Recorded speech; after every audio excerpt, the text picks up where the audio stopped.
நம்முடைய ஐயா பாரிவேந்தர்கள்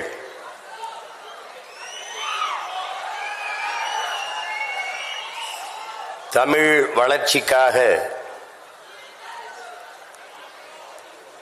தமிழ் பேராயம் என்ற ஒரு அமைப்பை தொடங்கி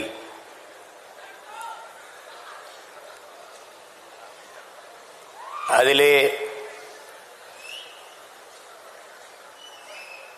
சொல் தமிழா சொல் என்ற தலைப்பிலே நாடெங்கிலும் ஆற்றல் மிக்க இளைய தலைமுறை பிள்ளைகளை பேச வாய்ப்பளித்து சிறந்த பேச்சாற்றல் கொண்ட வெற்றியாளர்களை தேர்வு செய்கிற இந்த நிகழ்விலே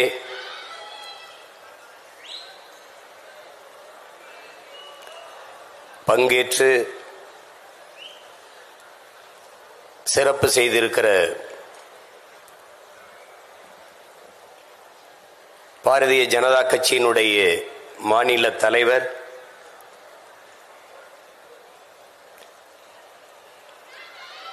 பாரதிய ஜனதா கட்சி என்ற ஒன்று தமிழ்நாட்டில் இருக்கிறது, அது வளர்கிறது என்று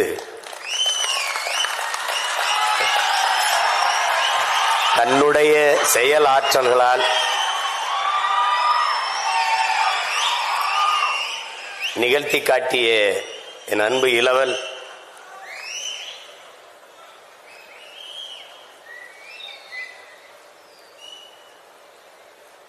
அண்ணாமலை அவர்களே,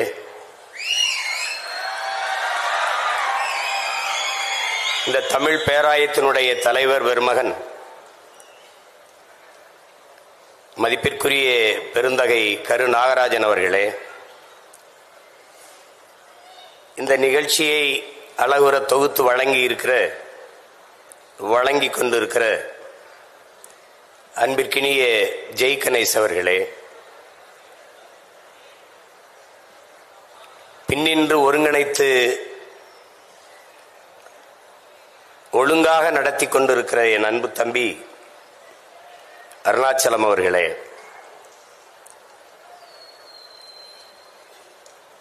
இந்த நிகழ்வின் நடுவராக இருந்து வெற்றியாளர்களை தேர்வு செய்திருக்கிற நடுவர்களில் ஒருவர் என் அன்பு தம்பி புதிய தலைமுறையின் தலைமை தொகுப்பாளர் கார்த்திகேயன் அவர்களே, என்னுடைய பேரன்பிற்கும் பெருமதிப்பிற்கும் உரிய பேராசிரியர் பெருந்தகை நகைச்சுவை வேந்தர் ஐயா கு ஞானசம்பந்தம் அவர்களே,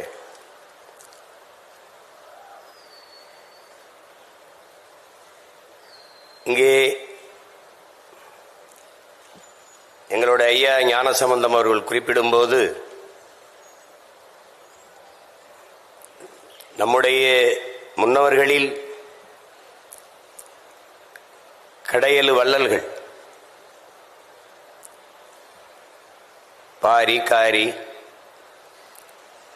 ஓரி ஆய்நல்லி அதியமான் பேகன் என்று கடையெழு வள்ளல்களில் தலை சிறந்த வள்ளல்கள் பாரியும் பேகனும் தான். பாரியை படித்திருக்கிறோம், பார்த்ததில்லை, ஆனால் இப்போது பார்க்கிறோம். அது நம்முடைய ஐயா பாரிவேந்தர் அவர்கள். அப்படி என்ன செய்துவிட்டார் உங்கள் ஐயா என்று சிலர் எண்ணலாம். என் மூலமாகவே படிக்க வசதி இல்லாத பல பேர் இந்த பல்கலைக்கழகத்திலே படித்திருக்கிறார்கள், படித்துக் கொண்டும் இருக்கிறார்கள். அப்படிப்பட்ட ஒரு பெருமகன் பல்கலைக்கழகம் நடத்தினோமா, பல தொழில்களை செய்தோமா, போனோமா என்று இல்லாமல் தன் தாய்மொழி தமிழ் வீழ்ச்சியுறாமல் மீட்சியுற வேண்டும், எழுச்சியுற வேண்டும் என்பதற்காக தமிழ் பேராயம் என்ற ஒன்றை தொடங்கி அதன் மூலமாக இந்த சொல் தமிழா சொல் என்கிற ஒரு நிகழ்வை உருவாக்கி ஆகச்சிறந்த ஆற்றலாளர்களை தேர்வு செய்வது. நாடெங்கிலும் எவ்வளவோ விதைகள், அதில் வீரியமிக்க நெல்மணிகள் எது என்று கண்டுபிடிப்பது. தமிழர்கள் பொறுக்கு விதை மரபினர். தோட்டத்தில் நிறைய கத்தரிக்காய் காய்த்து காத்திருக்கும். ஆனால் எந்த காய் விதைக்கு சரியாக இருக்கும் என்று தேர்வு செய்து அதிலிருந்து விதைகளை தேர்வு செய்கிற மரபினர் நாம். நாடெங்கிலும் எல்லோரும் பேசுவார்கள், ஆனால் ஆகச் சிறந்த ஆற்றலாளர்கள் யார் என்று தேர்வு செய்கிற அந்த வீரியமிக்க விதை நெல்களை தேடி எடுத்து தமிழ் சமூகத்தில் விதைக்கிற அந்த அரிய பணியை செய்து கொண்டிருக்கிற எங்கள் ஐயா பாரிவேந்தர் அவர்களை எவ்வளவு பாராட்டினாலும் தகும். இந்த நிகழ்விலே பங்கேற்று சிறப்பித்திருக்கிற பேராசிரியர் பெருமக்கள், அறிவார்ந்த ஆன்றோர்கள், இந்திய ஜனநாயக கட்சியினுடைய தலைவர்கள், பாரதிய ஜனதா கட்சியினுடைய தலைவர் பெருமக்கள், அரங்கை நிறைத்து அமர்ந்திருக்கிற என்னுடைய உயிரோடும் உணர்வோடும் கலந்து வாழ்கிற என் உடன் பிறந்தார்கள், உங்கள் அனைவருக்கும் என்னுடைய அன்பும் வணக்கம்.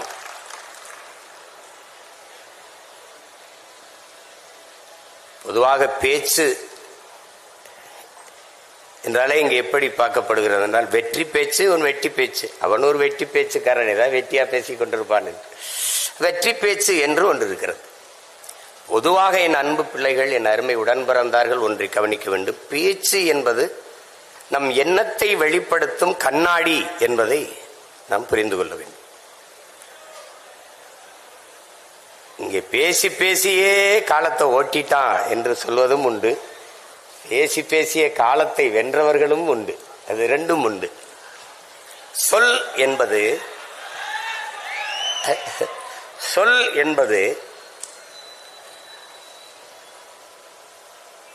சொல்லில் உயர் சொல் தமிழ் சொல்லை, அதை தொழுது படித்திரடி பாப்பா என்கிறான் பெரும்பாவளன் பாட்டன் பாரதி. ஒரு சொல் கொல்லும், ஒரு சொல் வெல்லும், ஒரு சொல் மனதை காயப்படுத்தும், ஒரு சொல் அந்த காயத்தை ஆற்றும், ஒரு சொல் உறங்கச் செய்யும், ஒரு சொல் எழச் செய்யும், ஒரு சொல் உற்சாகப்படுத்தும். இப்படி சொற்களால் எவ்வளவோ மாறுதலை இந்த சமூகம் பார்த்திருக்கிறது. இன்சொல் இரும்பு கதவையும் திறக்கும் என்கிறார்கள். ஆனால் காந்தியடிகள் வார்த்தைகளை நீங்கள் வாயிலிருந்து எடுத்து பேசினீர்கள் என்றால் அது கேட்பவரின் செவி வரைதான் செல்லும். ஆனால் ஒவ்வொரு சொற்களையும் ஒவ்வொரு வார்த்தைகளையும் இதயத்திலிருந்து எடுத்து பேசினீர்கள் என்றால் அது செவியையும் கடந்து சிந்தனைக்குள் சென்று செயல்பட தொடங்கும் என்கிறார். அப்படி இங்கே பேசியவர்களை பார்த்தேன். அவர்கள் சொல்லுகிற கருத்துக்களில் நமக்கு உடன்பாடு முரண்பாடு அந்த விவாதத்திற்கு போக வேண்டியதில்லை.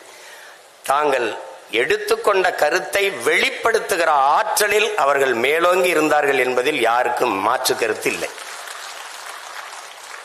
வாதத்தை எடுத்து வைப்பவன் சரி தவறு தான் கொண்ட கொள்கையில் எடுத்து வைத்த வாதத்தில் சரியாக இருக்கிறானா அதுதான் அவனுடைய திறமைக்கு சான்று. அறிஞன் சாக்ரட்டிஸ் ஒருவன் கேட்ட கேள்விக்கு பதில் சொன்னால் அதை வைத்து அவனுடைய அறிவை கணக்கிட முடியாது, மதிப்பிட முடியாது என்கிறான். ஒரு கேள்வியை எழுப்பினால் அதற்கு பதிலாக அவன் மற்றொரு கேள்வியே பதிலாக தருவானையானால் அவன்தான் ஆகச் சிறந்த அறிஞன் என்கிறான். அப்படி இங்கே பேசியவருடைய ஆற்றல்களை அவர்கள் வெளிப்படுத்தினார்கள். இங்கே பேசியவர்கள் எல்லாம் நாம் ஆழ்ந்து கவனித்தேன். அதிகப்படியாக ஆங்கில சொற்களை பயன்படுத்தாமல் பேசினார்கள். இளைய தலைமுறை பிள்ளைகள், நாளைய நம்பிக்கை நாற்றுக்கள், சிலப்பதிகாரம், மணிமேகலை எல்லாம் எடுத்து சொல்லி பேசினார்கள். அப்போது என் இலக்கியம் செத்து போய்விடலை, இன்னும் உயிர்ப்போடுதான் இருக்கிறது என்ற நம்பிக்கையை தந்தார்கள். ஏனால் தமிழ் படிப்பதே பாவம் என்று ஆகிவிட்ட நாடு இது. இது பேருக்கு தமிழ்நாடு, தமிழுக்கும் தமிழருக்கும் இது சுடுகாடு. அந்த நிலையில் நாம் வாழ்ந்து கொண்டிருக்கிறோம்.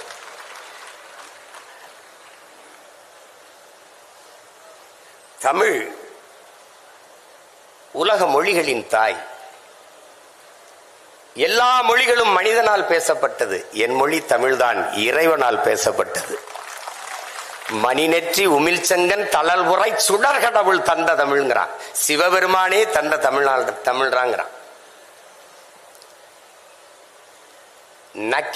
நக்கீரனை உங்களுக்கு தெரியும், கொங்குதேர் வாழ்க்கை அஞ்சிரை தும்பி காமம் செப்பாது கண்டது மொழிமோன்னு பாட்டை எழுதி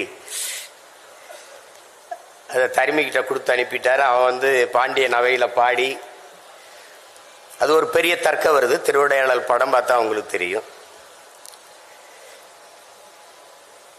எங்க ஐயா ஞானசம்பந்தம் சொன்ன மாதிரி அதுல என்னடா இருக்குன்னா, அதுல எது இருக்குதோ இல்லையோ என் தமிழ் இருக்குது, அதுதான் முக்கியமானது. அப்ப அந்த இடத்துல நக்கீரன் பாட்டுல குறை கண்டுட்டாரு. அது பெண்களுக்கு இயற்கையிலே கூந்தல்ல மனம் இருக்காது, வாசனை திரவியங்கள் மலர்களை நறுமணமிக்க மலர்களை சூடுவதால் தான் வாசம் இருக்கும்னு சொல்லி தர்க்கம். கோபத்துல நெற்றிக்கணை திறந்து எரிச்சிடறாரு, சாம்பல் ஆயிடுறாரு. வந்தது இறை என்று தெரிஞ்சிருச்சு. உடனே எல்லாரும் கெஞ்சுறாங்க. பாண்டிய மன்னல்ல இருந்து எல்லாரும் கெஞ்சின உடனே பொற்தாமரை குளத்துல போய் நீ நக்கீரா எழுந்து வா அப்படின்னு வந்தோடனே, நக்கீரா உன் தமிழோடு சற்று நான் விளையாடவே வந்தேன்கிறார். நக்கீரனின் தமிழ் எள்ளி பருக வந்தவன் எங்கள் சிவன். அங்க அவ்வை மாடு மேய்ச்சிருக்கான். ஒரு பையன் மரத்து மேல உட்கார்ந்துருக்கான். அறிவு மூதாட்டி அவை வருகிறாள், களைத்து வருகிறாள். என்ன பாட்டி களைப்பா இருக்கா, உனக்கு வேணா நாவற்பழம் உலுக்கி போடவான்னு கேட்கிறான். சரி போடுன்றான். அது சுட்ட பழம் வேணுமா சுடாத பழம் வேணுமாண்ணா? பழத்திற்கூட வாடா சுட்டது சுடாதுன்னு கேட்குற. உடனே இருக்கு பாறேன்னு உலுக்கி விடுறான். அந்த பழம் தரையில் விழுந்தோடனே சத்துன்னு விழுந்து அது மண்ணோட மண் ஒட்டிடுது. கனிஞ்ச பழம் உங்களுக்கு தெரியும், தரையில் விழுந்தா பாதி இப்படி அமுங்கிரும், அது மண் ஒட்டிக்கிடும். அதை எடுத்து சாப்பிடணுங்கிற ஆர்வத்தில் அவ்வை எடுத்து ஊதிடுறான். மண்ணை உதிர்க்கிறதுக்கு ஊதிடுறான். ஊதினவன மேல இருந்தவன் கேட்டுறான், என்ன பாட்டி பழம் சுடுதான்னு கேட்டுறான்.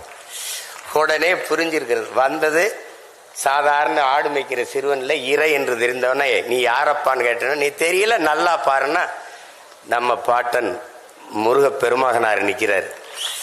அவ சொல்றான், அவ்வையே உன் தமிழ் அள்ளி பருகவே நான் வந்தேன்ட்டு. அவன் நக்கீரனின் தமிழோடு விளையாட வந்தோம்ங்கிறான். உன் தமிழ் அள்ளி பருகவே நான் வந்தேன்கிறான் முருக பெருமகன்.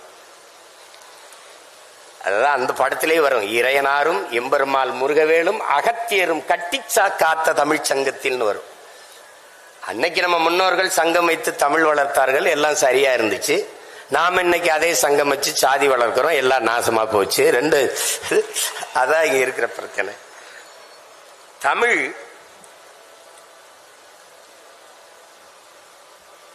உலகின் எம்மொழியும் துணையின்றி தனித்து இயங்கக்கூடிய உயர்தனி செம்மொழி. இங்கே பேசிய பிள்ளைகள் தமிழில் மருத்துவம் படிக்க முடியுமா, தமிழில் பொறியியல் படிக்க முடியுமா என்று நீ மெடிக்கல் அப்படிங்கிறத அது மருத்துவம் என்று சொல்ல முடியுது. தமிழ்ல மருத்துவம் இருக்கு. இன்ஜினியரிங் பொறியியல்ங்கிற தமிழில் பொறியியல் இருக்கும்போது பொறியியல் தமிழ்ல படிக்க முடியாதா? மருத்துவம் படிக்க முடியாதா? கலைபத்தில் தலை சிறந்தவன் திசையெட்டும் புகழ் கொண்டவன் ராவண பெரும்பாட்டன் தந்தருளிய மருத்துவ குறிப்புகளுக்கு இணையாக உலகத்தில் எங்கும் மருத்துவம் கிடையாது. என்ன நீ தமிழ் அல்லாத மருத்துவம்ங்கிற? எம்பேடு குக்கர் அமெரிக்க பெரிய மருத்துவ நிபுணர். ஒரு பொண்ணு வருது, 16 வயசு பொண்ணு, அதுக்கு ஒவ்வாமை நோய். தண்ணி குடிச்சாலும் வாந்தி எடுத்துருது, சாப்பிட்டாலும் வாந்தி எடுத்துருது. என்ன செய்யறது தெரியல. மருத்துவம் கொடுத்து பாக்குறான், ஒன்னும் சரி வரல. வீட்டுல போய் படுக்கிறான், கனவு வருது. நோய் கனவுல வந்துருது. எனக்கும் நோயாளிக்கு இடையில நீ யாரான்னு கேக்குது அந்த நோய். விறுவிறுன்னு நடந்து போய் கதவை பூட்டிட்டு மருத்துவமனையில அந்த பெண்ணு படுத்திருக்க அறையை பூட்டிட்டு வீட்டுக்கு வந்துடுறான். ஒரு 4-5 நாள் கழிச்சு திருப்பி போய் திறக்கிறான். அந்த பொண்ணு மயங்கி கிடந்து கையை காட்டுறா, தண்ணி கேட்குறா, தண்ணியை கொடுக்குறான், வாந்தி வரல. பசிக்கு ஏதோ கேட்குறா, இட்லி ஏதோ சாப்பிட கொடுக்குறான், வாந்தி வரல. மருத்துவ குறிப்பில் எழுதுறான், எதுவும் சாப்பிட்டது எதுவும் செமிச்சிருச்சான்னு பார்த்து சாப்பிட்டா நோய் இருக்காதுன்னு எழுதுறான். கீரை எங்களுடைய அப்பா பெரிய தகப்பனார் நம்மாழ்வார் எழுதுறாரு, உன் பரம்பரை இருக்கலடா எம்பேடு குக்கர், உன் பரம்பரை கருவாகிறதுக்கு முன்பு எங்க பாட்டை எழுதியிருக்கான், மருந்தன வேண்டாவாம் யாக்கைக்கு அருந்தியது அற்றது போற்றி உனின். இன்னொருத்தி வர்றா, அவ்வை வாரா, வள்ளுவன் நல்லா தான் எழுதியிருக்கான், 1.25 அடியில் இருக்கு, எழுசீர் விருத்தமா இருக்கு, ரொம்ப பெருசா இருக்கு, பிள்ளைங்க படிக்க கஷ்டப்படுவாங்கன்னு பசித்து புசின்னு எழுதி வச்சுட்டு போயிடுறா. எனக்கு இல்லாத மருத்துவம் என்ன இருக்குது? நீ பெரிய மருத்துவ தானே, பெரிய விஞ்ஞானி, பெரிய பெரிய மருத்துவ மேதை தானே, ஏன் நீ இந்த கொரோனா வந்தா கபசுரம் குடின,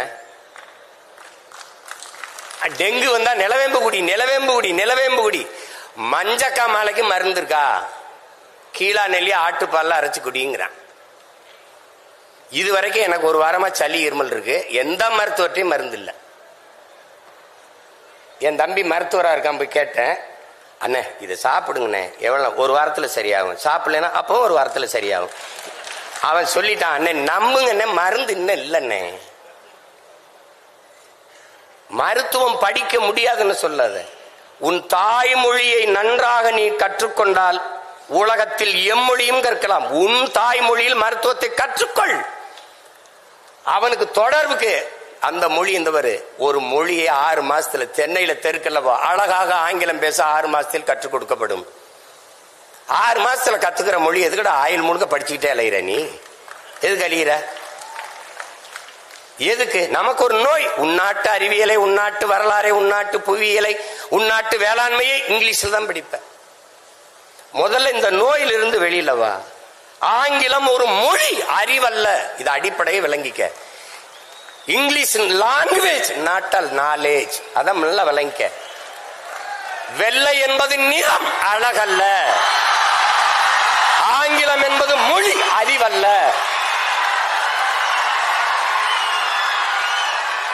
நீ வணங்குகிற நம் தெய்வங்கள் எல்லாமே கருப்பு தான்.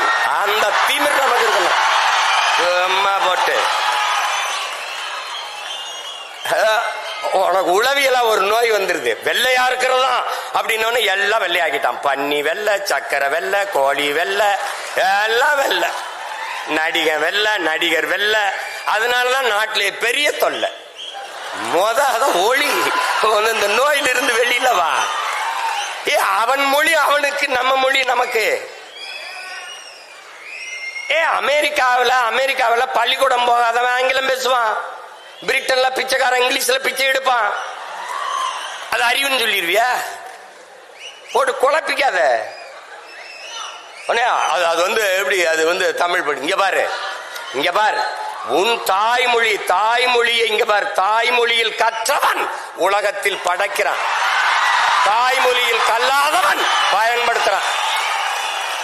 எல்லா நாடும் maiden, German maiden, Japan maiden, Hong Kong maiden, China maiden, Singapore maiden. ஏன் நாடு மேக்கின்? மை டியர், உன் தாய்மொழி கல்வி, தாய்மொழியில் நல்ல புலமை கொண்ட ஒருவன் உலகில் எம்மொழியும் எளிதாக கற்கலாம்.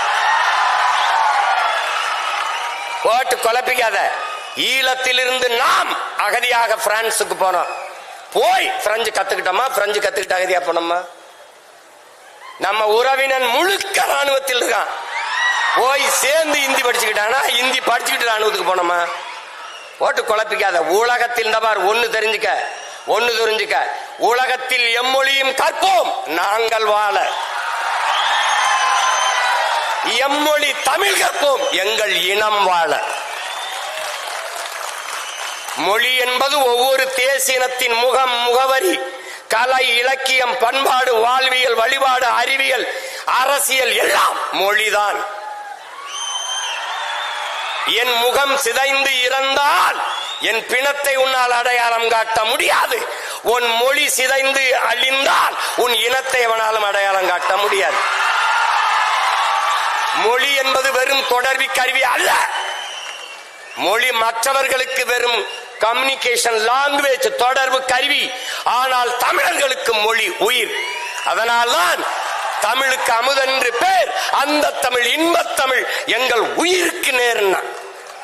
உலகத்தில் எத்தனை மொழி, இந்தியாவில் எத்தனை மொழிவழி தேசிய இனங்கள் நிலங்கள், எந்த மொழியிலேயாவது கன்னட குமரன் எவனாவது தன் மொழியை தாய்மொழியை தன் பெயரோட வச்ச ஒரு மாநிலம் சொல்றா, ஒரு மொழி சொல்றா. பிரெஞ்சுக்காரன் தன் மொழி பேர் தன் பிரெஞ்ச தன் பேர்ல வச்சிருக்கானா? இங்கிலீஷ்காரன் வச்சிருக்கானா? இல்ல கன்னடர், தெலுங்கர், மலையாளி, துளுவர், உருது, இந்தி, மராட்டின் யாராவது? ஆனால் உலகத்திலே ஒரு இனம், ஒரே ஒரு இனம், தமிழ் குமரன், தமிழ் அரசன், தமிழ் அமுது, தமிழ் செல்வி, தமிழ் வேந்தன் என்று தன் தாய்மொழியை தன் பெயரோடு இணைத்துக் கொண்டு வாழ்கிற உலகில் ஒரே இனம் தமிழன் தான். தமிழ் பேரன்பின் தாய். சீனன் எழுந்தான். என் மொழி தெரியாதவன் பிசாசன். என் மொழி தெரியாதவன் என்ன சொல்றான்? ஊமைங்கிறான். அரேபியன் எழுந்தான், என் மொழி தெரியாதவன் பிசாசு என்றான். ஆங்கிலேயன் எழுந்தான், என் மொழி தெரியாதவன் அநாகரிகமானவன் என்றான். அதே நேரம் தமிழ் பெரும்பாட்டன் கனியன் பூங்குன்றன் எழுந்தான், யாதும் ஊரே யாவரும் கேளீர் என்றான்.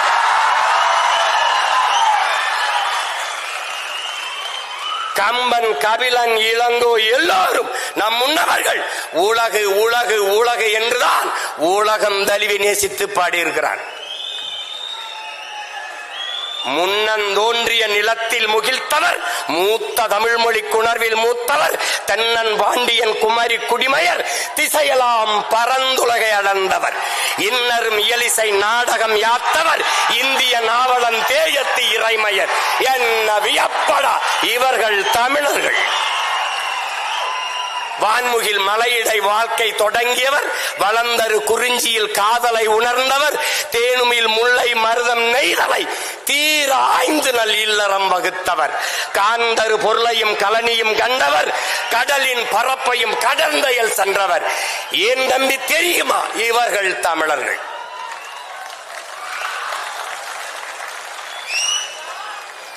ஆங்கிலம் அறிவின் மிஸ்டுகிற இயேசு பிறந்த 500 ஆண்டுகளுக்கு பிறகு உருவான மொழி ஆங்கிலம்.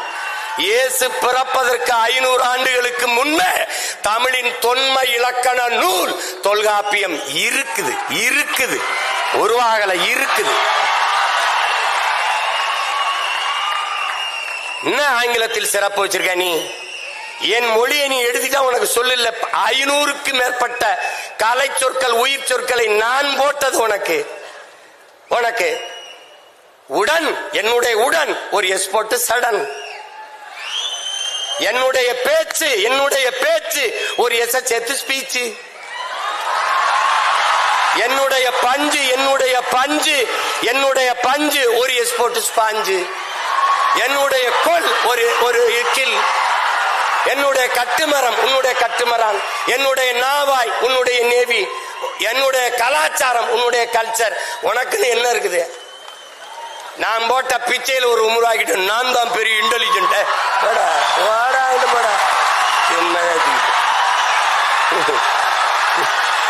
தம்பி, உலகத்தில் எல்லோரும் அவரவர் தாய்மொழியில் பேசுகிறார்கள். தமிழர்கள் நாங்கள் அந்த மொழிகளின் தாய்மொழியில் பேசிக் கொண்டிருக்கிறோம்.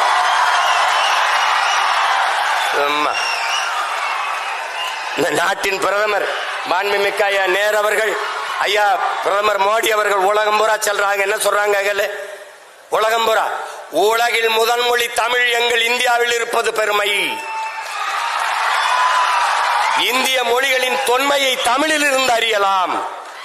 உலகில் பல்வேறு நாடுகளில் மக்கள் தமிழை கற்றுக்கொள்ள பேரார்வம் கொண்டு வருகிறார்கள்.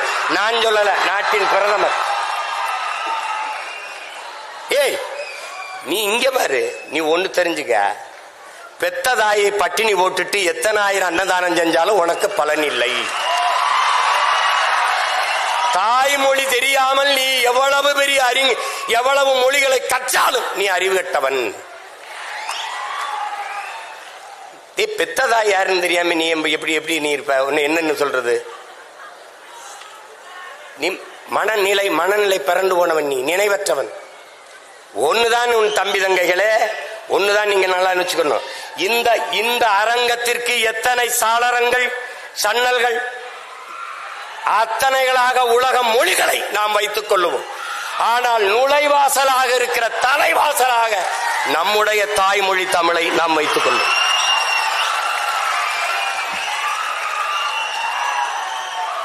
எல்லா மொழியும் கத்துக்கிறோம், யாரு வேணாம்.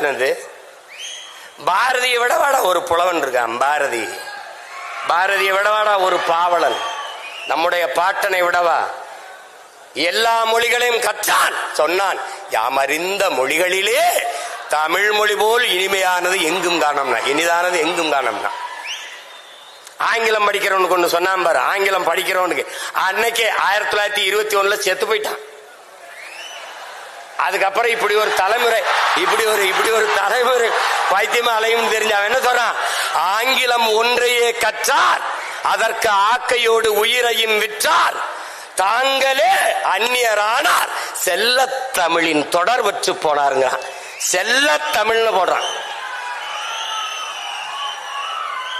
தாய்மொழியை மறந்த இனம் சுடுகாட்டில் இறந்த பிணம். நன்கு விளங்கி வச்சுக்க. நீ அதை விட்டுறாத. இதெல்லாம் ஏன் சொல்ற? இந்த நிலைக்கு என் தமிழ் தமிழ் மீட்சியே தமிழர் எழுச்சி என்கிறார் மொழி ஞாயிறு தேவனையப்ப பாவாணர் அவர்கள். தமிழ் மீட்சியுற வேண்டும், தமிழர்கள் எழுச்சியுற வேண்டும் என்றால் தமிழ் சாகக்கூடாது. இங்க பார், உனக்கு ஒன்று தெரிஞ்சுக்க. தாய்மொழியை பாதுகாத்த இனங்கள் கடுகளவிருந்தாலும் மலையளவு உயர்ந்து வாழும். தாய்மொழி அழிய கொடுத்த இனங்கள் மலையளவு இருந்தாலும் கடுகளவு சிரித்து வீழும். இதை நன்கு விளங்க. உனக்கு ஒரு திமிர். நீங்க பார், நீ கன்னடனா, நீ மராட்டியனா, நீ மலையாளியா, நீ தெலுங்கனா, நீ பீகாரியா, நீ குஜராத்தியா, நீ யாராவும் இரு. ஆனால் நான் மராட்டியன் என்ற திமிரோடு, அந்த திமிரோடு நீ யாரு, நான் நானா இருக்கேன். என் தம்பி சொல்றாரு, நான் இந்தியத்திலிருந்து தமிழை பார்க்கிறேன், என்னன்னு தமிழகத்திலிருந்து தேசியத்தை பார்க்கிறார். நான் இன்னொன்னு சொல்றேன், நான் என் தம்பிக்கு சொல்றேன், நான் முதல்ல எங்க அம்மாவுக்கு மகனா இருக்கேன், அப்புறம் அத்தைக்கு மருமகனா இருக்கேன்.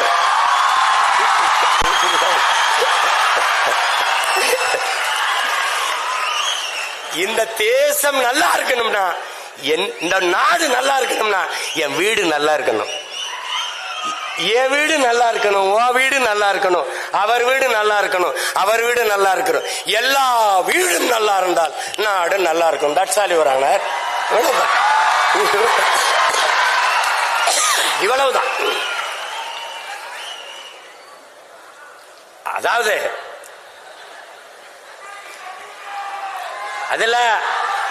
அதுல இங்க பாரு, அதுல மருத்துவம், கல்வி, பொறியியல் கல்வி தமிழில் படிக்க முடியுமா என்பதற்கு அதற்கு சான்று இங்க பார். ஈழத்திலே ஈழ தாயகத்தை கட்டி எழுப்பிய எங்களுடைய தலைவர் மேதகவே பிரபாகரன் அவர்கள் தமிழீழ மண்ணில் மருத்துவத்தை, பொறியியலை, சட்டத்தை தமிழிலே படிக்க வைத்தார். தமிழிலே படிக்க வைத்து பட்டங்களை பெற வைத்தார். அங்கே படித்த மருத்துவர்கள் இன்னைக்கு உலக நாடுகளிலே மருத்துவம் செய்கிறார்கள். போட்டு குழப்பிக்காத. நீ தமிழ்ல படிச்சவன் தான் அப்துல் கலாம்னு ஒருத்தன் அணுகுண்டு கண்டுபிடிச்சு வெடிச்சு இந்தியா வல்லரசு ஆயிருக்கு. யாரு? நம்ம ஐயா தான். நம்ம ஐயா மயில்சாமி அண்ணாதுரையிலிருந்து சிவத்திலிருந்து எல்லாரும் தாய்மொழி கல்வியில கற்றவர்கள் தான். நீ என்ன தொடக்க கல்வி தமிழ்ல இருக்கணும் அப்படின்னு வேற இருங்க. அண்ணாட்ட 8ஆம் வரைக்கும் தமிழ் படிச்சா போதும். அதுக்கப்புறம் எம்ஏ தமிழ் இலக்கியம், முதுகலை தமிழ் இலக்கியம் படிச்சவனே பொழிப்புற தேடிக்கிட்டு இருக்கான். எங்க ஐயாவுக்கு தெரியும், தமிழ்துறை பேராசிரியர் எங்க ஐயா இருக்காங்க, ஞான சம்பந்தம். என்னுடைய பேராசிரியர் தோ பரமசிவம், அவருடைய நண்பர். அவரை விட வரலாற்று ஆய்வறிஞனும் என்ன சொல்றது, தொல்பொருள் ஆய்வறிஞனும் தமிழறிஞனும் கிடையாது. அவருடைய மாணவன். நான் சொல்றேன் கேளு. முதுகலை தமிழ் இலக்கியம் படிச்சவனே பொழிப்புற தேடிக்கிட்டு இருக்கான். பொழிப்புரை தேடக்கூடாது என்று பாக்களை எழுதிய பெருமகன் நம்முடைய பாட்டன் பாரதி தான். நேரடியா அச்சமில்லை அச்சமில்லை அச்சம் என்பதில் ஏன் வந்துட்டான். மற்ற எல்லா பாக்களுக்கும் சங்க இலக்கியத்திலிருந்து எல்லாத்துக்கும் பொழிப்புரை. அப்ப பேரங்க அண்ணா சொல்றாங்க, முதுகலை தமிழ் இலக்கியம் படிச்சவனே பொழிப்புரை தேடிக்கிட்டு இருக்கான். நீ என்னடா எட்டா போட நிக்கலாம்? தமிழ் ஒரு பெருங்கடல், நீ கரையோடு நின்னா போதுன்றியேங்கிறாரு. மதம் பரப்பத்தான் வந்தான் ஜோசப் பிஸ்கி வீரமாமுனிவன், மதம் பரப்பத்தான் வந்தான் ஜி போப்பு. இந்த மக்களோடு தொடர்புக்கு தமிழில் படிச்சு பேசினா தான் புரிய வைக்க முடியும்னு தமிழ்ல பேச கத்தான். தமிழின் ஆழம் அவனை ஆழ இழுத்துட்டு போயிடுச்சு. அவன் தான் தேம்பாவணி எழுதுனா, இவன் தான் திருவாசகத்தையும் திருக்குறளை மொழிபெயர்த்தான். தமிழ் மாணவன் இங்க உறங்குறான்னு சொல்லிட்டு போனா, இங்க பேசிய ஒரு தங்கச்சி சொல்லுது, என் மொழியில் இல்லாத என்ன இருக்கு உலகத்திலே? உன் மொழியில் பாரு. இங்க கிறிஸ்தவத்துக்கு வேணுமா தேம்பாவணி, இஸ்லாத்துக்கு வேணுமா சீராபுராணம், இந்துக்கு வேணுமா எது ராமாயணம் கம்பராமாயணம், வேற எதுக்கு பௌத்தத்துக்கு வேணுமா? எழுதினவனே சிலப்பதிகாரத்தை எழுதினவனே அவன் சமணன், சமண துறவிதான். பௌத்தத்துக்கு வேணுமா மணிமேகலை, சமணத்துக்கு வேணுமா சமண துறவி இளங்கோடி எழுதிய சிலப்பதிகாரம். எல்லா சமயங்களுக்கும் தமிழில் காப்பியம் இருக்கு, இலக்கியம் இருக்கின்றால் உலகில் ஒரே மொழியில் தான் இருக்கு. மற்ற மொழிகள் எல்லாம் உலகில் பிற மொழிகளின் துணையின்றி இயங்க முடியாது. இந்திய பெருநிலத்திலே எந்த மொழியும் இயங்க முடியாது. இப்ப சினிமானா பிக்சர்லு சினிமாலு தான் எல்லா இடத்துலையும். ஆனால் எனக்கு திரைப்படம்னு ஒண்ணு இருக்கு. இது எல்லா இடத்துலையும் மைக் தான் தம்பி, ஆனா எனக்கு ஒலி வாங்கி இருக்கு. இது எல்லா இடத்துலையும் ஸ்பீக்கர் தான் தம்பி, எனக்கு ஒலி பெருக்கி. இது எல்லா இடத்துலையும் லைட் தான் தம்பி, எனக்கு இது விளக்கு. புரியுதுன்னு நினைக்கிறேன். இது வந்து கேமரா தான், எனக்கு ஒளிப்பதிவு கருவி. அது சேர் தான், எனக்கு நாற்காலி. இது டேபிள், எனக்கு மேசை. உலக திங்கவர் இது லேப்டாப், எனக்கு மடிக்கணினி. அது கம்ப்யூட்டர், கணிப்பொறி. எல்லாவற்றுக்கும் இது செல்போன், அலைபேசி, செல்லிடைபேசி, கைபேசி. எல்லாவற்றுக்கும் தமிழில் உயிர் சொல், கலை சொற்கள், வேர் சொற்கள் இருக்கு. தம்பி ஆங்கிலத்துல தம்பி, ஆங்கிலத்துல அரிசி ரைஸ் தான் தம்பி, நெல்லு ரைஸ் தான் தம்பி, சோறு ரைஸ் தான் தம்பி. எனக்கு நெல்லு அரிசி சோறு 3 சொல் இருக்கு தம்பி. அதனால்தான் சொல் தமிழா சொல், சொல் தமிழா சொல். உனக்கு சித்தப்பா அங்கிள், பெரியப்பா அங்கிள், மாமா அங்கிள். எனக்கு ஒரே அங்கிள் தான். ஏன் நீ ஜங்கிள்? எனக்கு பாரு, எனக்கு பாரு, எனக்கு பாரு, சித்தப்பா பெரியப்பா மாமா, எனக்கு 3 சொல் இருக்கு. உனக்கு சின்னம்மா பெரியம்மா அத்தை, எல்லாத்துக்கும் ஆன்டி தான். எனக்கு இல்லாத என்ன இருக்கு? ஏன்னா எனக்கு ஒரு குற்ற உணர்ச்சி இருக்கு, தாழ்வு மனப்பான்மை இருக்கு. தமிழ் படிச்சா வேலை கிடைக்காது, தமிழ் படிச்சா சோறு கிடைக்காது. நீ சொல் என் உடன் பிறந்தானே, தமிழ் எனக்கு வேலையும் சோறும் அல்ல, தமிழ் எனக்கு உயிர் என்று சொல். அவ்வளவுதான். அதை சொல், உறக்க சொல், சொல் தமிழா சொல். நான் தமிழன் என்று சொல், என் தாய்மொழி தமிழ் என்று சொல். நீ சொல்லல. மொழி ஆய்வறிஞர், அமெரிக்க மொழி ஆய்வறிஞர் அலெக்ஸ் குரல் எழுதுறா மாணவர்கள்ட்ட. ஒரு வெள்ள பலகையில வலைவெளியில் தட்டிப்பார், உலகத்தில் மனிதர்கள் பேசிய முதல் மொழி தமிழ் என்று எழுதுறான். ஆதியில் காடுகள் மனிதன் உழைக்க தொடங்கிய போது உழைப்பிலிருந்து உருவானது மொழி. காடுகளில் உழைக்கும் போது தொலைதூரத்தில் இருக்கிற அழைக்கிறதுக்கு ஏய் ஓ ஆ என்று எழுப்பினான். அந்த ஒலிகள் இன்றும் தமிழில் அப்படியே இருப்பதால் ஆதி மொழி தமிழ் என்று அறிஞர்கள் வரையறுக்கிறார். ஓடு பேச முதல்ல குற்ற உணர்வை தகர்த்து விடு, ஒன்னால முடியாதுன்னு. எங்க ஐயா இந்திய நாட்டை ஒரு தமிழன் ஆளணும்னு நீ எதெல்லாம் சாத்தியமா அப்படின்னு. எது ஒன்றும் சாத்தியத்திலிருந்து பிறக்கிறதில்லை என் உடன் பிறந்தார்களே, தேவையிலிருந்து தான் பிறகுது. ஒரு தமிழன் இந்த நாட்டை ஆண்டாதான் நாடு நல்லா இருக்கும் நிலைமை வந்துச்சுன்னா ஆளுவான். இங்க ஒரு தம்பி பேசினார், பெருந்தலைவர் காமராஜர் கிங் மேக்கரா இருந்து பிரதமரை உருவாக்கினார் அப்படின்ட்டு. அவர் லார்பூர் சாஸ்திரி அவர் தான் தேர்வு பண்றார் நேரு இறந்த பிறகு. அதுக்கப்புறம் சாஸ்திரி இறந்த பிறகு இந்திரா காந்தி அம்மையாரையும் அவர் தான் தேர்வு பண்றார். அப்ப பக்கத்தில் இருக்க தமிழ்நாட்டில இருந்து போன தலைவர்கள், ஐயா ஐயா எதுக்கு ஐயா எல்லாரையும் இவங்களெல்லாம் தேர்வு பண்ணி நிறுத்திக்கிட்டு நீங்களே நின்னாங்கய்யா? நம்ம சொன்னா போடுவான், நின்னா போட மாட்டான். நான் இவனுக்கு போடுன்னு சொன்னா போட்டுருவான், ஆனா நான் நின்னா போட மாட்டான். ஒரு காலம் வரும், அதுக்கான ஒரு காலம் வரும். தமிழ்நாட்டை ஒரு தமிழன் ஆண்டு இந்திய மாநிலங்களிலேயே மிக முதன்மையான மாநிலங்களாக கல்வி, மருத்துவம், வேலை வாய்ப்பு எல்லாவற்றிலையும் ஆகச்சிறந்த மாநிலமாக உயர்த்தினால் இந்திய பெருநாடு தமிழ்நாடு போல சிறந்து விளங்க என்ன செய்யலாம் என்றால், அந்த நாட்டை ஆண்ட முதன்மை அமைச்சரிடத்தில் இந்திய பெருநாட்டை கொடு என்கிற நிலை உருவாங்க. இவ்வளவுதான். இதுல போட்டு குழப்பிக்காத நீ. ஆனா இங்கே திராவிட மாடலை பின்பற்றினா என்ன? ஓட்டுக்கு 500, அதை எல்லாரும் பின்பற்று. இந்த வாக்குக்கு காசு வாங்குற நிலையை ஒழிக்காம நம்ம பேசுற எந்த சீர்திருத்தம், எந்த முற்போக்கு எதுவும் பயன்பெறாது, எதுவும் பயன்பெறாது. இதை அரசியல் பேசக்கூடாதுன்னு சொல்றதெல்லாம் அது எங்க ஐயாவும் சொல்ல மாட்டாங்க. இங்க என் தம்பி இருக்கிறப்ப அப்ப எங்க ஐயாவும் சொல்ல மாட்டாங்க. சொல்லணும். எங்க ஐயா ஞான சம்பந்தத்துக்கு உங்களுக்கு தெரியுமில்ல. இப்ப இங்க வந்து கொஞ்சம் அடக்கி வச்சுட்டு போயிட்டாங்க, நேரம் குறைவு. எங்களுக்கெல்லாம் நாங்கெல்லாம் முன்னாடி இருக்கும்போது பள்ளிக்கூடத்து பேராசிரியர் பாடம் நடத்திக்கும் போது குரலை சொல்லி இன்னார் செய்தார் ஒருத்தர், அவர் நானும் நன்மை செய்து விடால், சொல்லுப்பா இந்த குரலை சொல்லுப்பா. அவன் எந்திரிச்சு, ஐயா இன்னொரு தடவை சொல்லுங்க. என்னப்பா இன்னார் செய்தார் ஒருத்தர், அவர் நானும் நன்மை செய்து விடால், சொல்லுப்பா. ஐயா என்ன ஒரே ஒரு தடவை. ஏய் என்னப்பா நீ? எங்க வாத்தியாரெல்லாம் ஒரு தடவை அந்த குரலை சொன்னா அப்படியே மனசுல வச்சு திருப்பி சொல்லுவோம். அவன் உங்களுக்கு யாரும் நல்ல வாத்தியார் பாடம் நடத்திருக்காரு ஐயா. அப்புறம் ஒரு தடவை வீட்டுக்கு போயிருக்காங்க. வீட்டுக்கு போகும்போது சின்ன சின்ன பசங்க 3 வயசு இந்த பேச வந்த பருவத்தில் இருக்க பசங்களாம் உட்காந்து தொலைக்காட்சி பார்த்துட்டு இருந்திருக்கான். பார்த்தோன்னா பெரியவங்க வந்தோன்னே போங்க போங்க போங்க அப்படின்னு அனுப்பி விட்டுருமா. போகும்போது 3 வயசு பசங்க 2 பேர் பேசிட்டு போறாங்களா, என் வாழ்க்கையிலே இந்த மாதிரி படத்தை நான் பார்த்ததில்லை அப்படின்னு. யாரு? ஐயா சொல்றாங்க. 3 வயசு பையன் சொல்றான், என் வாழ்க்கையிலே பார்த்ததில்லைன்னு போயிட்டு போறான். அது அரசியலை நீங்க எப்படி எடுத்துக்கிறீங்கன்னு என் அன்பு பிள்ளைகள் தெரியல. ஒன்னு நீங்க புரிஞ்சுக்கணும். ஒரு அண்ணனா, ஒரு மூத்தவனா நான் சொல்ல கடமைப்பட்டிருக்கேன். அரசியல் என்பது ஒரு வாழ்வியல் என்பதை நீங்க புரிஞ்சுக்கணும். அறிவியல் புவியியல் போல அது ஒரு வாழ்வியல். இன்னைக்கு ஸ்ரீஹரிகோட்டாலிருந்து விண்கலம் இத்தனை மணிக்கு ஏவப்படணுங்கிறது முடிவு செய்தது எது? அரசு. அந்த அரசை முடிவு செய்தது எது? அரசியல். இந்த நாட்டோட ரஷ்யா உக்ரைனோட இத்தனை மணிக்கு தாக்குதல் நடத்தணும் முடிவு செய்தது அரசு. அந்த அரசை தீர்மானிச்சது எது? அரசியல். அப்ப அரசியல் என்பது ஒரு வாழ்வியல். அரசியல் வேண்டாம் என்று நீங்கள் விலகி நிற்பது என்பது வானமே இல்லாத பூமியில் வாழப்போகிறேன் என்பது எப்படிப்பட்டதோ அப்படிப்பட்ட ஒரு கருத்து. அண்ணல் காந்தியடிகள் அரசியல் என்ற எண்ணம் இல்லாதவன் மனிதனாகவே இருக்க முடியாதுன்ட்டாரு. மனிதனாகவே இருக்க முடியாது. லெனின் இன்னொரு மடி மேல போய் என்ன சொல்றார்? ஒவ்வொரு மனிதனின் ஒவ்வொரு வார்த்தையிலும் அரசியல் பிறக்குதுன்ட்டாரு. அது நல்லா கவனிச்சுக்கணும். பிளாட்டோ என்ன சொல்றான்?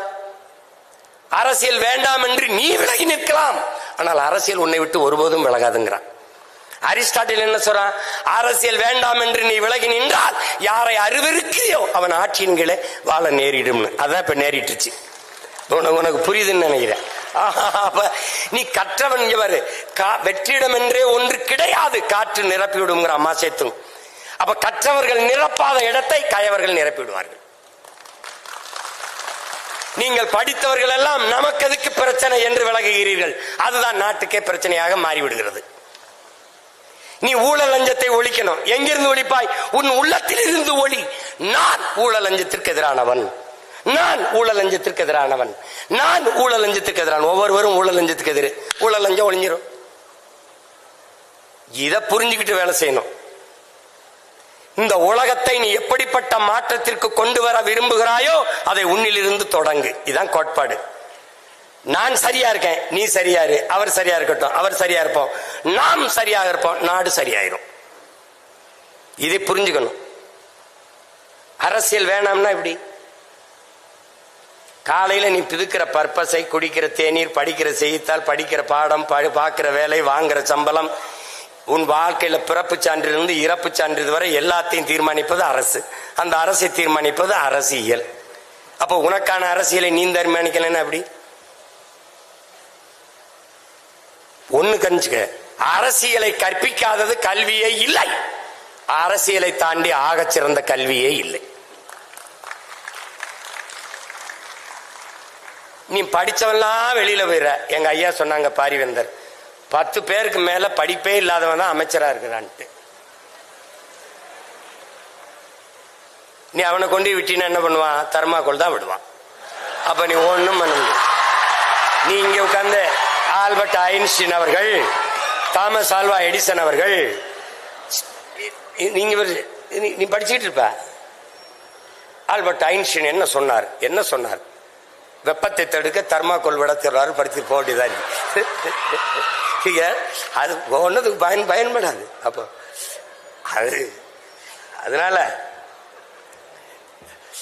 முதல்ல நமக்கு ஒரு திமிர் இருக்குன்னு, அந்த திமிர்ல தான் நிமிர்வு வரும். சும்மா போட்டு எல்லாம் பயந்து தெரியாத. இதெல்லாம் நமக்கு ஒரு குற்ற உணர்வு என்னன்னா, நம்மளால முடியாது, நம்மளால இது ஆகாது. உனக்கு ஒரு சொல்லுங்க, நம்ம வர்றதுக்கு முன்னாடி இங்க இக்கரைக்கு அக்கறை பச்சைன்னு பொன்மொழி தமிழனுக்கு தான் இருக்கு. நேரம் பொன் போன்றதுன்னு கற்பிச்சவன். இந்த பொண்ணு வேணா இன்னொரு பொண்ணு வாங்கிக்கலாம். நேரம் பொன் போன்றதுன்னு எவன் சொன்னது? நேரம் உயிர் போன்றதுங்கிறான் வெள்ளக்காரன். நீ டைம் இஸ் கோல்டுன்னு படிச்சுட்டு திர்ற. நேரம் உயிர் போன்றது, போனா வராது. இக்கரைக்கு அக்கறை பச்சை, அதுலதான் நீ செத்த.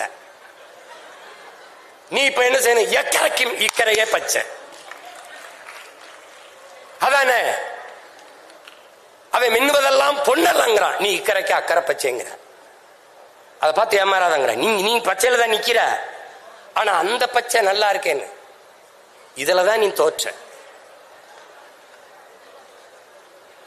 நீ திமிரில் இந்த பாரு, இங்க பாரு, ஜூலியஸ் சீசர் சொல்றான், உன்னுடைய தகுதியை ஒருவன் எழுந்து அறிவிக்கிறதுக்கு முன்னாடியே நீ சொல்லிடுறான், நான் ஆக சிறந்தவன் என்று நீ சொல்லிருன்றான்.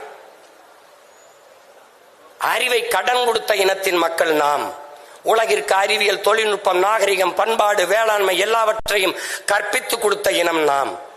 அதை நல்லா கவனிச்சுக்க. ஓடுகிற நீரை தடுத்து பாசனத்திற்கு பயன்படுத்த முடியும் என்று 1800 ஆண்டுக்கு முன்னாடி தடுப்பணை கட்டி வேளாண்மைக்கு பயன்படுத்திய பெரும்பாட்டன் கரிகால் பெருவளத்தானின் பேரனும் பேத்திகளும் இங்க உட்கார்ந்திருக்கிறீர்கள்.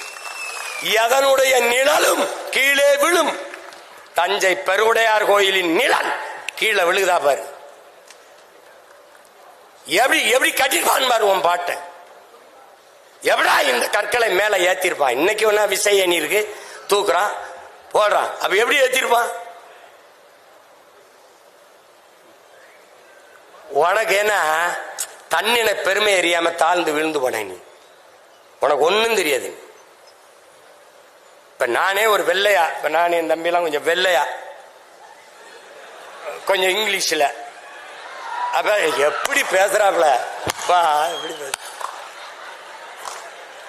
யாரு? சீமானா? சீமா. ஆமா ஆமா, அந்த நாடகத்தில் நல்லா அடிச்சிருக்காப்ல, இந்த மாயாண்டி குடும்ப நாடகத்தில் என்றப்ப. டேய் அப்பதான் வலிக்கும் பாரு. 3 மணி நேரம் பேசி ரத்தம் வேர்வையா உரிய கொட்டி இப்படி இறங்கி தொண்டை வறண்டு கீழே வம்பது. சீமா, மாயாண்டி குடும்பத்துல சூப்பரா ஆக்ட் பண்ணிருக்கீங்க. அப்ப என்ன சொல்லு, கர்மம் அதையே செஞ்சுட்டு இருந்திருக்கலாம் போல இருக்குது. இந்த கர்மத்துக்கு ஏண்டா வந்தோம்னு தோணும். இவனுக்காடா இவ்வளவு நேரம் பேசணும்?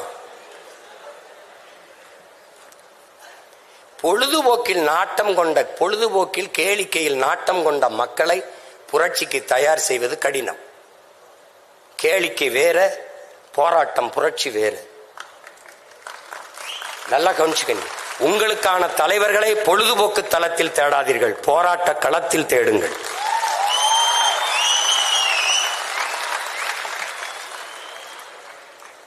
உன் மொழி உணராதவன், உன் மொழி தெரியாதவன் உனக்கு இறைவனா இருக்க முடியாது. உன் வழி உணராதவன் உனக்கு தலைவனா இருக்க முடியாது.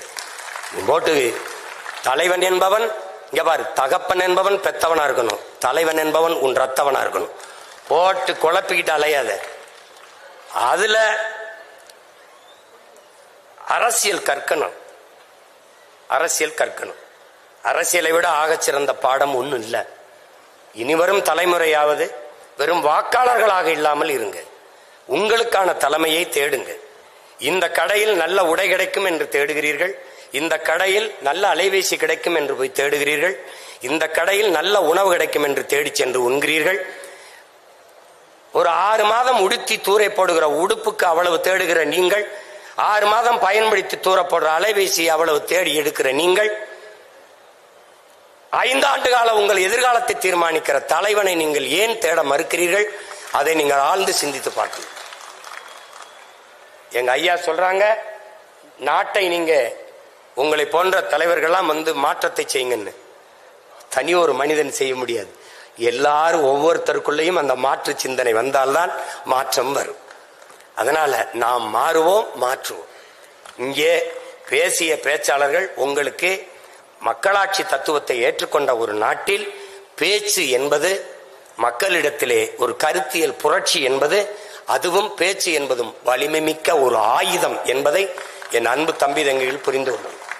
அதனாலதான் பேச்சை அப்படி சொல்லக்கூடாது. மூச்சை இழக்கலாம், பேச்சை இழக்கலாமா என்று உணர்ச்சி பாவலர் அண்ணன் காசி ஆனந்தன் கற்பித்தது போல, ஒரு தவளை தண்ணிக்குள்ள மூழ்கி கிடக்கும், அந்த சகதிக்குள்ள தண்ணிக்குள்ள. ஆனாலும் அது கத்திக்கிட்டே இருக்கும். மேல பசியோடு நீஞ்சி போற பாம்பு தவளை இங்கதான் இருக்குதுன்னு தெரிஞ்சு டக்குன்னு போய் சாப்பிட்டுரும். அது கத்தாம இருந்திருந்தா தவளை இங்கதான் இருக்குன்னு அடையாளம் தெரியாம அது போயிருக்கும், கண்டுபிடிக்க முடியாம போயிருக்கும். ஆனால் கத்துனதுனால தன் உயிரை இழந்துருச்சு. பக்கத்துல இருக்கிற ஒரு மீன் அந்த தவளையை பார்த்து சொல்லுது, அந்த தவளை கத்தாம இருந்திருந்தா உயிர் பொழைச்சிருந்திருக்கும்ல, ஏன் அது போய் கத்திக்கிட்டே இருந்துச்சு அப்படின்னு. அந்த தவளை சொல்லுது, மூச்சை இழக்கலாம், பேச்சை இழக்கலாமா என்று. பேச்சு ஜனநாயகத்தில் மக்களாட்சி தத்துவத்தை ஏற்றுக்கொண்ட ஒரு நாட்டில் பேச்சு என்பது வலிமை மிக்க ஆயுதம். அப்படிப்பட்ட வலிமை மிக்க கூறு ஆயுதத்தை தன் பட்டறையில் வைத்து தீட்டுகிற அரிய பணியைத்தான் தமிழ் பேராயம் இப்போது தமிழ்நாடெங்கும் செய்து கொண்டிருக்கிறது. அந்த பணியை எங்களுடைய ஐயா பாரிவேந்தர் அவர்கள் செய்து கொண்டிருக்கிறார்கள். பேச்சு என்பது எளிய பிள்ளைகள் நாங்கள். எனக்கு என்ன பின்புலம் இருந்தது? எனக்கு யார் இருந்தா? எங்க அப்பா முதலமைச்சரா, இல்ல எங்க தாத்தா முதலமைச்சரா? அப்படிலாம் ஒண்ணும் இல்ல. இல்ல எங்க அப்பா அமைச்சரா, இல்ல சட்டமன்ற உறுப்பினர், ஒண்ணும் இல்ல. ஒரு பாமரன் விவசாயி, ஒரு காட்டு கிராமம் ராமநாதபுரத்தில் சிவகங்கையில் ஒரு சின்ன கிராமத்தில் இருந்த எளிய மகன். எனக்கு தொலைக்காட்சி இல்ல, பொருளாதாரம் இல்ல, ஒண்ணும் இல்ல. இங்கே சொன்ன தங்கச்சி போல ஒவ்வொரு தேர்தலுக்கும் ஒரு சின்னம். 75 வருஷமா ஒரே சின்னம்லாம் இல்லை எனக்கு. ஒவ்வொரு தேர்தலுக்கும் ஒரு சின்னம். ஆனாலும் நின்னம் மக்களை நம்பி. ஒரு எளிய மகன் தன் பேச்சால் பேசி பேசி பேசி பேசி 36 லட்சம் வாக்குகளை பெற்று தனித்து ஒரு கட்சி மாநில அங்கீகாரம் பெற்ற கட்சியா வந்திருக்குன்னா காரணம் பேச்சு. வெறும் பேச்சல்ல, என் மூச்சை பேச்சாக்கி தமிழ் மக்களின் இன உணர்வு, மான உணர்வை தட்டி எழுப்பி ஒன்று திரட்டி பெற்றிருக்கு. அதனால பேச்சு சாதாரணம் இல்லை. என் உடன் பிறந்தானே, பேச்சு வலிமை மிக்க ஆயுதம். அதை பயன்படுத்து. அடிமைப்பட்டு உரிமை இழந்து உணர்வு கெட்டு கிடக்கிற தமிழ் சமூகத்தின் விடுதலைக்கு இது பயன்படட்டும்.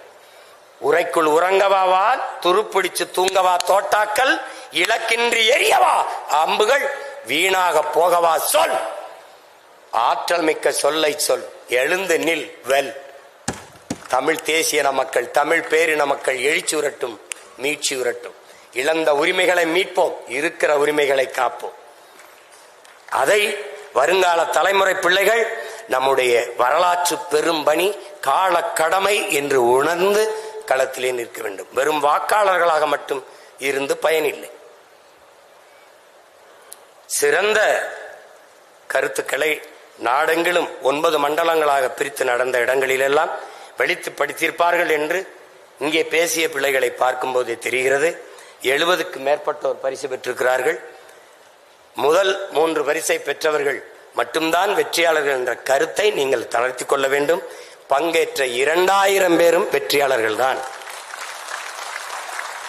போட்டி என்றவுடன் பயந்து ஒதுங்காமல் போட்டியில் பங்கேற்க வேண்டும் என்ற அந்த துணிவு, நுழைவே வெற்றிதான். வெற்றியை தாங்குகிற மனநிலை எவருக்கும் இருக்கும், எவருக்கும் இருக்கும். தோல்வியை தாங்குகிற மன உறுதி கொண்டவனே ஆகச் சிறந்த வீரன் என்பதை காலம் உங்களுக்கு உணர்த்தும். வரலாறு எல்லா இடத்திலும் உணர்த்திருக்கு.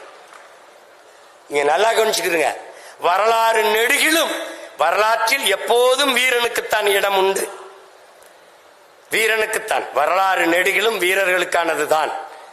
அங்கே வென்றவன் தோற்றவன் இருவருக்கும் வரலாற்றில் இடம் உண்டு. ஏழைகளுக்கு இடம் உண்டு, அடிமைகளுக்கு இடம் இருந்திருக்கிறது, ஏழைகளுக்கு இடம் இருந்திருக்கிறது. எப்போதும் வரலாற்றில் கோழைகளுக்கு இடம் இருந்தது இல்லை.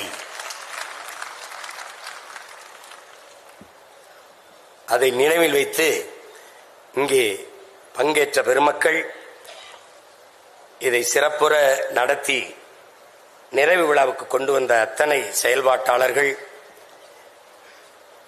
பங்கேற்ற போட்டியாளர்கள், வென்றவர்கள், நாளை வெல்லப் போகிறவர்கள் எல்லோருக்கும் என்னுடைய பாராட்டுக்கள், என்னுடைய அன்பும் வாழ்த்துக்களும். இங்கே இவ்வளவு நேரம் பசியோடு அமர்ந்து இருக்கிற எங்களுடைய பேச்சல்லி பருகை இருக்கிற என் உடன் பிறந்தார்கள், செவிக்கு உணவில்லாத போது சிறிது வயிற்றுக்கு ஈயப்படும் என்பதற்கு இவ்வளவிடம் அரங்கை நிறைத்து அமர்ந்திருக்கிற என் உயிர்க்கிய உடன் பிறந்தார்கள், நாளை என் தமிழ் சமூகத்தை மிக்க சமூகம் மாற்றி படைக்க காத்திருக்கிற இளைய தலைமுறை புரட்சியாளர்கள் உங்கள் அனைவருக்கும் என்னுடைய அன்பும் வணக்கமும் நன்றி.